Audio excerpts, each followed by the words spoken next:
प्रधानमंत्री नरेंद्र मोदी ने ब्लाइंड टी20 world cup जीतने वाली महिला क्रिकेटर से मुलाकात की है। पीएम ने खिलाड़ियों को मिठाई खिलाकर उनका मुंह मीठा किया। तो ये उस वक्त की तस्वीरें हैं जब ब्लाइंड टी20 वर्ल्ड कप की विजेता खिलाड़ियों के साथ प्रधानमंत्री नरेंद्र मोदी ने मुलाकात की, उनसे मिले, उनसे बातचीत की और मिठाई भी खिलाई है। और कुछ इस तरीके से जीत पर बधाई देते हुए प्रधानमंत्री नरेंद्र मोदी उस पूरी टीम के साथ मिलते हुए, मुलाकात करते हुए। ब्लाइंड क्रिकेट टीम जिन्होंने इस बार इतिहास रचा और टी20 वर्ल्ड कप पर कब्जा किया। और देखिए हर खिलाड़ी के साथ किस तरीके से उनका मुंह मीठा कराते हुए दिखाई दे रहे हैं। और इसी के साथ एक एक खिलाड़ी से उन्होंने अलग अलग मुलाकात की है। नेपाल को हराकर इस वर्ल्ड कप विजेता का जो खिताब है भारतीय ब्लाइंड महिला क्रिकेट टीम ने अपने नाम किया। और इसी बड़ी उपलब्धि पर प्रधानमंत्री उन एक एक खिलाड़ियों से पूरी टीम के साथ मिलते हुए दिखाई दे रहे हैं। और देखिए बड़ी बात यह भी है कि पूरे टूर्नामेंट में इस टीम ने कोई भी मैच हारा नहीं, हर मैच जीता और उसके बाद इस ट्रॉफी पर भी कब्जा किया। महाराष्ट्र में निकाय चुनाव को लेकर शिवसेना, शिंदे गुट और बीजेपी के बीच तनातनी बढ़ती नजर आई। शिंदे गुट के विधायक ने बीजेपी के खिलाफ स्टिंग ऑपरेशन करने का दावा किया, जिसके लिए नीलेश राणे सिंधुदुर्ग जिले के मालवन में एक बीजेपी कार्यकर्ता के घर पहुंचे और वहां कैश से भरा एक बैग बरामद करने की बात कही। इस बैग में नोटों की गड्डियां रखी हुई थी।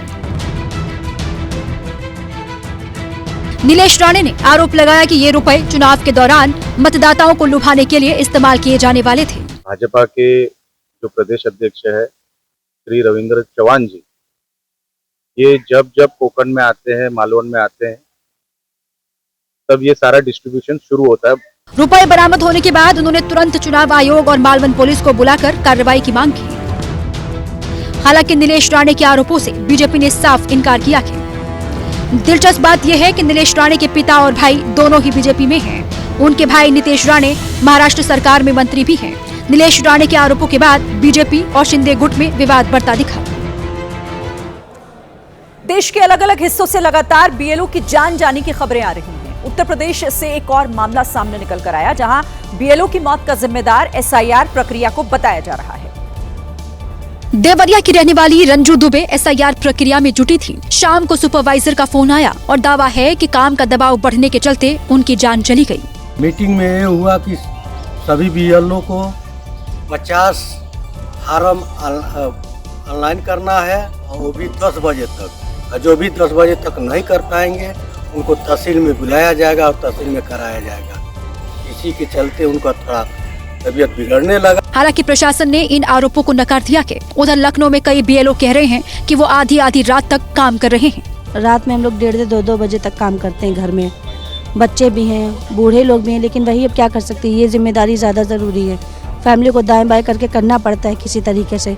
बीएलओ की सबसे बड़ी तकलीफ ये है कि जो फॉर्म लोगों को बांट दिए गए हैं वो फॉर्म जमा करने में लोग देरी कर रहे हैं और इसका दबाव सीधे उन पर आ रहा है। एसआईआर की इस प्रक्रिया पर सिर्फ विपक्षी सवाल नहीं उठा रहा, बल्कि इस बार तो संघ से जुड़े संगठन ने भी सवाल खड़े कर दिए और एसआईआर की प्रक्रिया की समय सीमा को बढ़ाने की मांग की है। संघ से जुड़े जिस संगठन ने चुनाव आयोग को चिट्ठी लिखी है उसका नाम अखिल भारतीय राष्ट्रीय शैक्षिक महासंघ है। इस चिट्ठी में एसआईआर पर चिंता जताते हुए संगठन ने बीएलओ की आत्महत्या का भी जिक्र किया है। साथ ही मृतक बीएलओ के परिवार वालों को 1 करोड़ रुपए मुआवजा देने की मांग की है। संघ से जुड़े संगठन की इस चिट्ठी पर सियासत शुरू हो गई है कि आरएसएस और संघ से जुड़े संगठनों के द्वारा जब इस पर एतराज किया जा रहा है, इस पर आपत्ति व्यक्त किया जा रहा है, लेकिन अब भारतीय जनता पार्टी के नेताओं को जवाब देना चाहिए। इस बीच यूपी के बुलंदशहर में नायब तहसीलदार ने एक बीएलओ को धमकी देने वाली चिट्ठी लिख दी। इस चिट्ठी में साफ साफ लिखा कि अगर बीएलओ ने काम में तेजी नहीं दिखाई तो उसके खिलाफ कानूनी कार्रवाई की जाएगी। ये चिट्ठी विकास शर्मा नाम के सहायक अध्यापक को जारी की गई है, जो एसआईआर प्रक्रिया में बीएलओ की भूमिका निभा रहे हैं। देखिए एसआईआर को लेकर कांग्रेस सड़कों पर उतरी हुई है। कांग्रेस कार्यकर्ताओं ने कई राज्यों में प्रदर्शन किया है और केंद्र सरकार के साथ साथ चुनाव आयोग पर भी सवाल खड़े किए।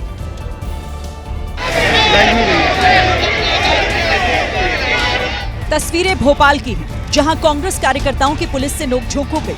कांग्रेस कार्यकर्ताओं को रोकने के लिए पुलिस ने बैरिकेडिंग कर रखी थी, जिसके ऊपर कार्यकर्ता चढ़ते दिखाई दिए। कांग्रेस कार्यकर्ता जब नहीं माने तो उन पर पानी की बौछार की गई। हालात काबू से बाहर हुए तो पुलिस ने कांग्रेस कार्यकर्ताओं पर लाठीचार्ज कर दिया। कुछ ऐसे ही हालात लखनऊ में भी दिखे, जहां यूथ कांग्रेस के कार्यकर्ताओं ने एसआईआर के विरोध में जुलूस निकाला। ये कार्यकर्ता जब चुनाव आयोग की बिल्डिंग का घेराव करने जा रहे थे तो पुलिस ने बीच रास्ते में ही इन्हें रोक दिया। इधर राहुल गांधी ने सोशल मीडिया पर एक पोस्ट किया और दावा किया कि एसआईआर प्रक्रिया की आड़ में पिछड़े, दलित, वंचित और गरीबों को लिस्ट से हटाकर बीजेपी अपनी मनमाफिक वोटर लिस्ट तैयार कर रही है। राहुल गांधी ने आरोप ये भी लगाया कि दबाव और धमकी के चलते ही बीएलओ आत्महत्या कर रहे हैं। एसआईआर को लेकर पश्चिम बंगाल में भी सियासी बवाल चल रहा है। एक तरफ जहां बीजेपी इसे वक्त की जरूरत बता रही है तो ममता बनर्जी ने एसआईआर के खिलाफ बगावत का बिगुल फूंक दिया है। सियासी बयानबाजियों के बीच चुनाव आयोग की तरफ से एक बड़ी जानकारी सामने आई, जिसमें चुनाव आयोग ने बताया कि 26 लाख मतदाताओं के नाम 2002 की लिस्ट में मेल नहीं खा रहे। ये अंतर पिछले एसआईआर और नई मतदाता सूची की तुलना में निकला है। चुनाव आयोग ने बताया कि अब तक 6 करोड़ से ज्यादा फॉर्म डिजिटाइज किए जा चुके हैं। इस बीच बंगाल की मुख्यमंत्री ममता बनर्जी ने दावा किया कि एसआईआर के पीछे असली मंशा पिछले दरवाजे से एनआरसी लागू करना है। ममता बनर्जी ने कहा कि आजादी के इतने साल बाद भी लोगों की नागरिकता पर सवाल उठाया जा रहा है। उधर बीजेपी आरोप लगा रही है कि ममता बनर्जी की सरकार डेटा में हेरफेर कर रही है। यहाँ 100% एसआईआर नहीं हो रहा है, धांधली हो रहा है। एसआईआर को लेकर पश्चिम बंगाल में शुरुआत से ही सियासी विरोध हो रहा है, जो अब बढ़ता जा रहा है।